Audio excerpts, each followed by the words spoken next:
षष्ठी का स्मरण। नमो अर्हन्ताणु नमो सिद्धाणु नमो आयर्याणु नमो उवज्झायाणु नमो लोहे सवसाहुणु।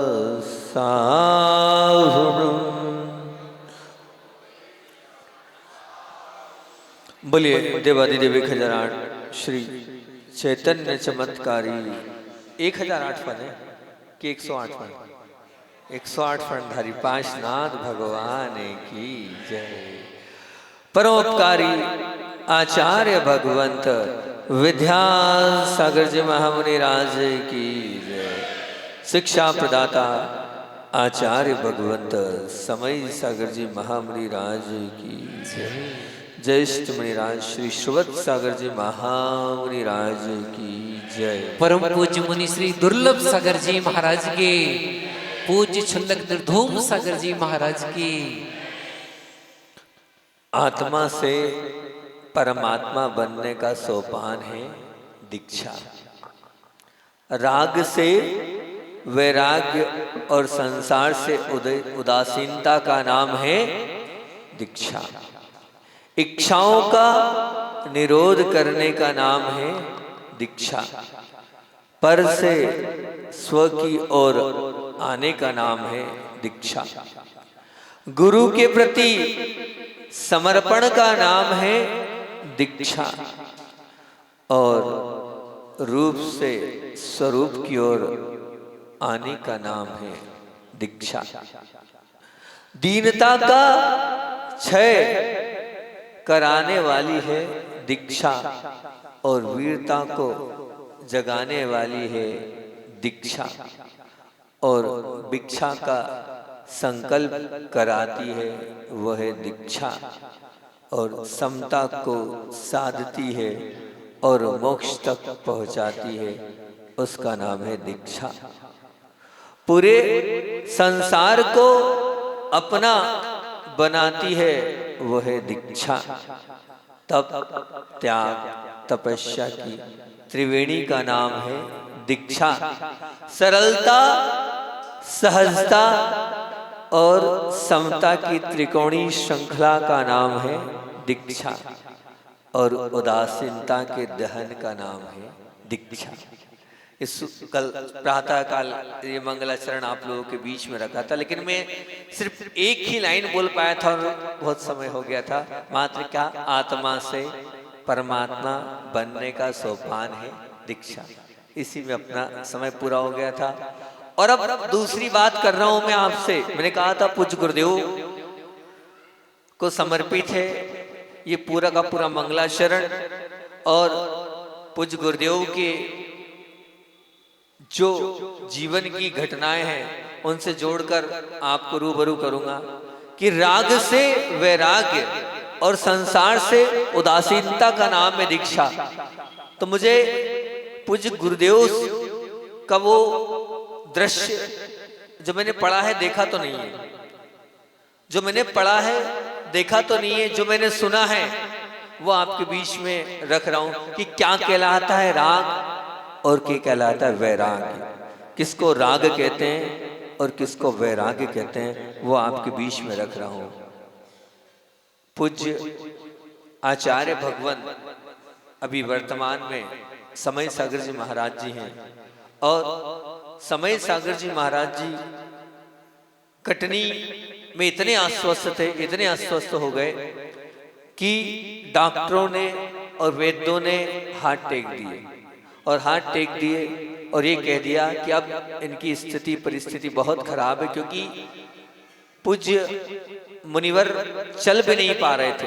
108 109 बुखार था और चलना तो दूर खड़े रहने की क्षमता भी नहीं बची थी। और जब खड़े रहने की क्षमता भी नहीं बची थी तब ऐसा लगा सचमुच में अब अंत समय आ गया है, और जब अंत समय आ गया तो जगमोहन लाल जी शास्त्री जी ने, बड़े पंडित जी के नाम से सभी लोग जानते थे, बड़े ही विद्वान थे वो, और वो पूरी देख रेख कर रहे थे। और सच में पूरे मन से पूरी कटनी समाज मंत्रों के माध्यम से भी और साथ साथ में अंदर की विशुद्धि के माध्यम से भी कि किसी तरह से मुनिराज स्वस्थ हो जाएं, स्वस्थ हो जाएं, स्वस्थ हो जाएं, परंतु स्वस्थ दिन पर दिन गिरता गया। और जब दिन पर दिन गिरता गया और जगमोहन लाल जी शास्त्री कटनी समाज के साथ आचार्य भगवान के चरणों में पहुंचे, तो आप देखना क्या राग कहलाता है और क्या वैराग्य कहलाता है।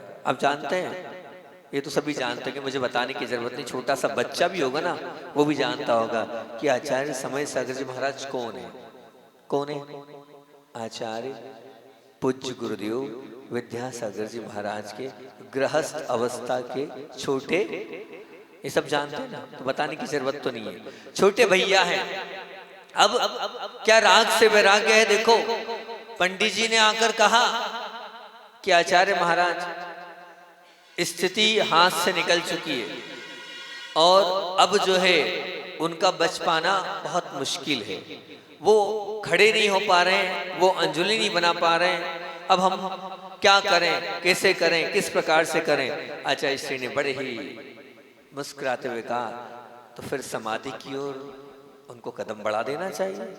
और पंडित जी आप तो विद्वान हैं, आपने तो धवला जेवधला ग्रंथों का स्वाध्याय चिंतन मंथन किया है, तो फिर आपको तो मेरे पास आने की आवश्यकता ही नहीं थी। अब आपको उनकी समाधि की तैयारी कराना चाहिए और हमारा आशीर्वाद वहां तक पहुंचा देना, अच्छे से सब चीजों का त्याग कराकर उनकी समाधि की तैयारी आप कराइए। आचार्य श्री जी किसी तरह से आप चलें। नहीं नहीं, मैं जाऊंगा, मैं चलने को तो चल सकता हूं, लेकिन मेरी जाने के बाद उन्हें राग हो जाएगा, तो राग हो जाएगा तो मेरा वहां जाना, वहां पहुंचना एक जो साधक है, जो संलेखनाधारी है, उसके लिए ठीक नहीं है। हमारा पूरा आशीर्वाद है, आप अच्छे से उनकी समाधि कराएं।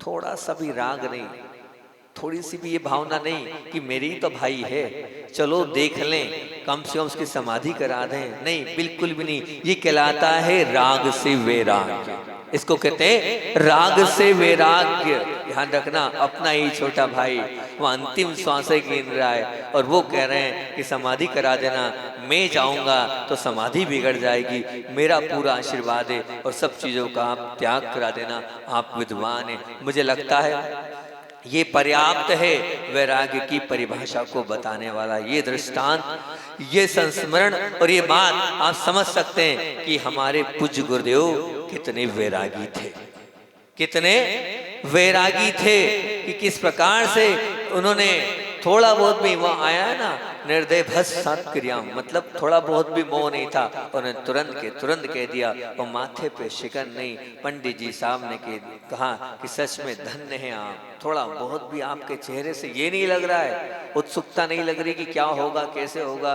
कोई माथे पे शिकन नहीं आ रही है, और बड़े ही अच्छे से आपने कह दिया कि उनकी समाधि की तैयारी करा दो। वो तो योग संयोग की बात है कि उनको औषधि लग गई और औषधि लग गई तो ठीक हो गया। ये तो आचार्य श्री की मतलब उनके अनुसार से तो उसी वक्त सब कुछ हो गया था। ये कहलाता है राग से वैराग्य और ये कहलाता है संसार से उदासीनता। निश्चित रूप से इसी को हम उदासीनता कहेंगे। और अगली बात है, क्योंकि आप पूरी बातें बताना है, नहीं तो सुबह एक लाइन में हमारा पूरा प्रवचन हो गया था। इच्छाओं का निरोध करने का नाम है दीक्षा।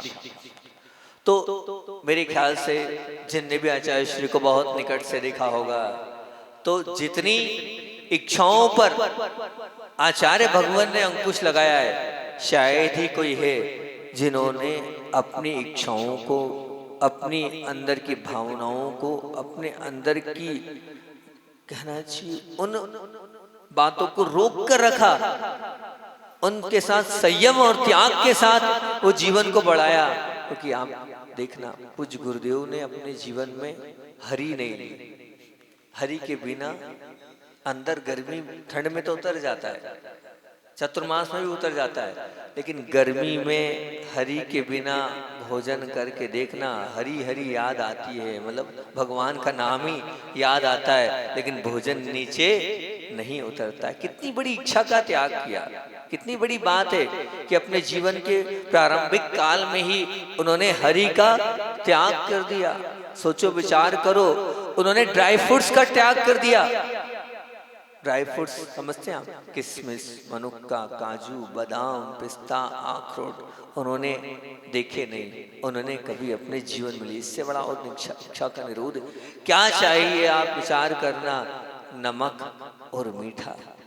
नमक और मीठा उन्होंने लिया नहीं, लेकिन फिर भी आप उनकी पर्सनालिटी को, उनके चेहरे को, उनके रूप को, उनके स्वरूप को देख के ये नहीं कह सकते कि आचार्य श्री जी आप नमक नहीं, आप मीठा नहीं लेते। फिर भी उसके बावजूद भी आप इतने क्या दिखते हैं? सुंदर दिखते हैं। कारण क्या था? क्योंकि अंदर की विशुद्धि थी, अंदर की इतनी पावरफुल ऊर्जा उनके पास थी। उस ऊर्जा के माध्यम से वो निश्चित मान के चलना, उनके स्वरूप में दिन प्रतिदिन और आगे आगे और उद्धार होता गया। मैं इसलिए बोल रहा हूँ ये बात, मैंने एक संस्मरण पढ़ा।